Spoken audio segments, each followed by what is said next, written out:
नमस्कार, मैं संदीप तिवारी। आप देख रहे हैं समाचार निर्देश। आज हमारे साथ स्टूडियो में उपस्थित हैं ब्रह्मदत्त कौशिक जी। बहुत बहुत सर आपका स्वागत है। सर, आप कई फाउंडेशन के साथ जुड़े हुए हैं, सामाजिक संस्था जो कि भलाई के लिए काम कर रही हैं, उसके बारे में थोड़ा सा आप विस्तार से बताएं। सबसे पहले तो मैं समाचार निर्देश को बहुत बहुत शुभकामनाएं देता हूं कि आप जो है एक सच्चाई के साथ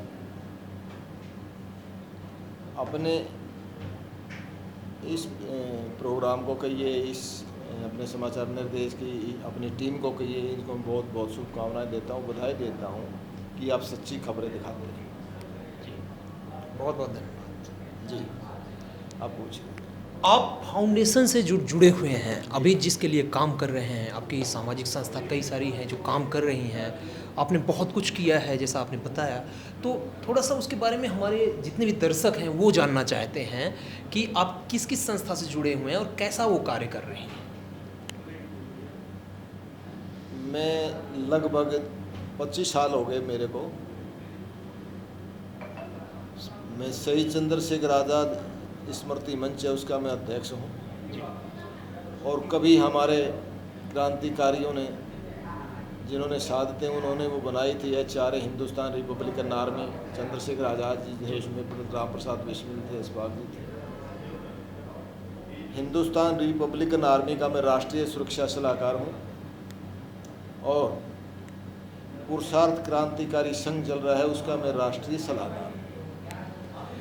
सामाजिक मुद्दों पे जैसे बहुत सारे अन्याय भी हो रहे हैं आजकल समाज में, चाहे वो किसी भी तरह का मुद्दा हो, भ्रष्टाचार का ही मुद्दा हो, पुलिस प्रशासन का ही मुद्दा हो, तो एक आम आदमी की बात करते हैं अगर, तो उसकी सुनवाई चाहे कोर्ट में हो, चाहे पुलिस प्रशासन में कहीं अगर रिपोर्ट भी हो, FIR कराने जाते हैं तो उनको FIR तक नहीं दर्ज की जाती है। क्या इस तरह के मुद्दे भी आपके पास आते हैं? जो आम जनता है इस मुद्दों को लेकर भी आती है, आप क्या करते हैं? बिल्कुल बिल्कुल आती है। मैं तो एक ही चीज़ कहूँगा, जो ये मुद्दे आते हैं ना, आदमी अगर ईमानदारी से कार्य करे, ईमानदारी से अगर कोई कार्य कर रहा है, चाहे वो किसी भी डिपार्टमेंट का है, वो कोई एक्स्ट्रा मेहनत करने की आवश्यकता नहीं है, ईमानदारी से कार्य करे तो हम बहुत आगे बढ़ जाएं और हर उसका सलूशन उसमें हो जाएगा। क्योंकि मेरे को भी, मैंने सर्विस भी की है, तो मेरे को सेंट्रल लाइट पे 3 दफ़े हॉनेस्टी के अवार्ड मिले। मैंने एक्स्ट्रा कुछ नहीं किया, ईमानदारी से काम किया। तो जो ईमानदारी से कार्य करेगा उसको देश भी पूछेगा, उसका डिपार्टमेंट भी पूछेगा। एक्स्ट्रा कुछ करना ही नहीं सिवाय ईमानदारी के। और हम आज जो गवर्नमेंट है, सरकार है, मैं तो ये कहूँगा कि सरकारें तो आती जाती रहती हैं और हम नेताओं की भाषा नहीं जानते, और जो कहना होता है उनके भी मतलब मुंह पे कह देते हैं। तो अभी तक जो सरकारें आई हैं उनमें अपने क्रांतिकारियों की उससे ही ले लें, जो सम्मान आज मोदी जी के आने के ऊपर देश के वीरों ने जिन्होंने शहादतें, उनको सम्मान मिला, तो इस टाइम उनको सम्मान मिला है। नहीं तो मेरे ख्याल से भगत सिंह जी का भी वो हुआ था, आज़ाद जी कभी को भी चाहते तो वो नहीं होते थे, लेकिन मरवाना वाला कौन है आप सबको पता है। लाल बहादुर शास्त्री की जो डायरी थी, थर्मस थी, उनका आज तक कोई पता नहीं लगा, ना ही उनका पोस्टमार्टम होने दिया। हमारे देश की जनता की अगर बात करें तो कहीं ना कहीं यूथ एम्पावरमेंट जो है, युवाओं की जो सोच है उसको बदलना पड़ेगा, जनता की सोच को बदलना पड़ेगा, क्योंकि बहुत सारे ऐसे बाहुबली नेता भी आते हैं चुनकर। सरकार अच्छी है, सिस्टम अच्छा रहेगा तभी, और सिस्टम को बिगाड़ेंगे तो जनता को कहीं ना कहीं वो दुख पहुंचता है। कई सारे ऐसे बाहुबली लोगों को सरकार टिकट देती है और जनता भी उनको चुनती है। मतलब उनकी युवाओं की सोच या वो पब्लिक जनता की सोच को कैसे बदला जाए, वही नेता चुन कर आते हैं जो अक्सर क्रिमिनल बैकग्राउंड के होते हैं। क्या आपको भी नहीं लगता है कि इनमें सुधार कैसे किया जाए और किस दृष्टि से आप देखते हैं इसको?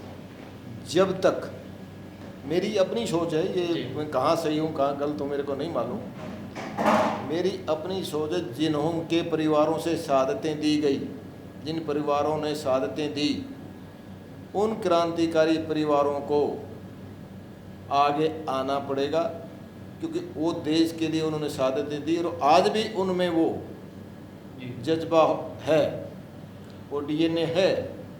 जी तो बिल्कुल। उसको वो मेरे ख्याल से ना तो देश बुला पाएगा और ना हम बुला पाएंगे, और उनको आना पड़ेगा। जी और मेरी बात चल रही है, जी इस विषय में भी बात चल रही है, और एक दिन ऐसा होगा, ज़रूर होगा। जी बिल्कुल। सामाजिक मुद्दों की बात करें अगर, तो जनसंख्या भी काफ़ी तेज़ी से अपने भारत देश में बढ़ती जा रही है। हालांकि पहले जिस रफ्तार से बढ़ती थी उससे तो कमी है, लेकिन कहीं ना कहीं ये जनसंख्या एक दिन इतनी वृद्धि हो जाएगी तो ये समस्या उत्पन्न होना प्रारंभ कर देगी। तो मैं आपसे ये पूछता हूँ कि जनसंख्या नियंत्रण पे कानून लाने की बात हो रही है अभी, आपका क्या रवैया है? मैं आज आपको बताऊं कि 12 जनवरी 1918 को विश्व का सबसे लंबा तिरंगा लगाया गया था मथुरा के अंदर, और 13 जनवरी 1918 को हमारा प्रोग्राम था मेरठ के अंदर जनसंख्या वृद्धि पर लगाम लगाने का। हमने बहुत बड़ा वो निकाला था। उसमें क्रांतिकारी शहीद चंद्रशेखर आज़ाद जी के भतीजे सुजीत आज़ाद जी थे, जो HRA के राष्ट्रीय अपनी जो संस्था है जी हिंदुस्तान रिपब्लिकन आर्मी, उसके वो अध्यक्ष भी हैं।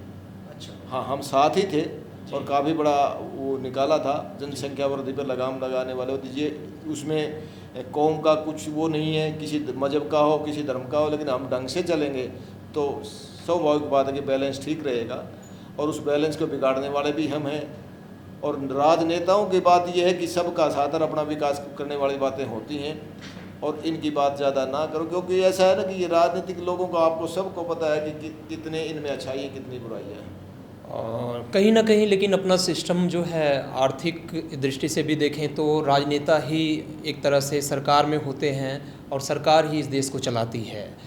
आम पब्लिक को एक तरह से इंटरेस्ट पे करना है तो उनके पास इंटरेस्ट जाता है, उसके बाद उनको जो सर्विस देनी होती है वो राजनेता को, कहीं ना कहीं लाभार्थी उससे है ना वांछित रह जाते हैं, उन लाभार्थियों को नहीं मिल पाता। ये समस्या का समाधान आज तक नहीं मिल पाया है।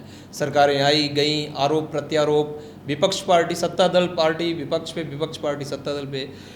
कैसा देखते हैं आप, क्या ये कभी सुधार हो भी पाएगा या आपका क्या इस पे विचार है? इस बारे में मैं पहले ही ये बोल चुका कि अगर आदमी कोई भी अपनी ड्यूटी ईमानदारी से करे तो ये इस तरह नहीं होगा, सारा माहौल हर चीज़ ठीक हो जाएगी।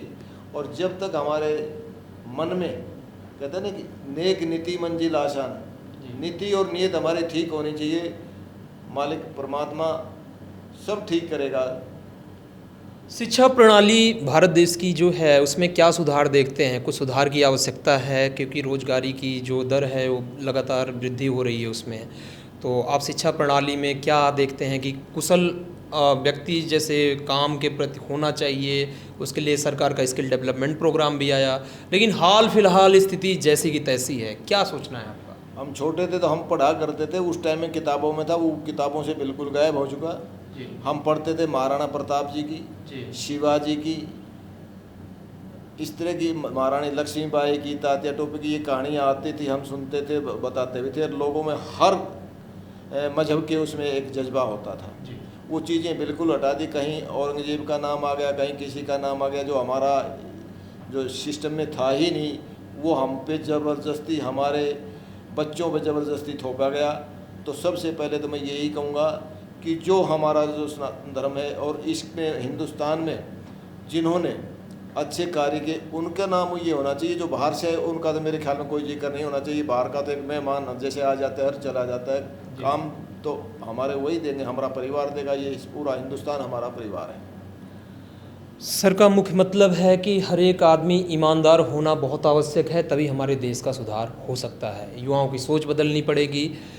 सर, आप अपना बहुमूल्य समय हमारे स्टूडियो में दिए, आपने इतना कीमती समय दिया, इसके लिए आपका तहे दिल से धन्यवाद। बहुत बहुत आपका धन्यवाद। और मैं दोबारा अपने समाचार निर्देश का और सभी कार्यकर्ताओं को, पूरी टीम का बहुत बहुत दिल से शुक्रिया और बहुत बहुत शुभकामनाएं। आप इसी तरह सच्चाई को दिखाते रहें, क्योंकि हमारा जो स्तंभ है ना, ये मीडिया बहुत एक सहायक है और होना भी चाहिए, और इसके बगैर गुजारा भी नहीं है, क्योंकि ये सच्चाई दिखाता है। नहीं तो पहले कुछ बात नहीं आती थी, आज हर चीज़ सामने आ जाती है, 2 घंटे में आ जाएगी, 10 मिनट में आ जाएगी, 1 दिन में तो आ ही जाएगी। जी तो आप लोगों को बहुत बहुत धन्यवाद। मैं आपसे दोबारा से यही कहूँगा कि आप सच्चाई दिखाते रहिए, और हमारी शुभकामनाएँ। जय हिंद, वंदे मातरम। वंदे मातरम।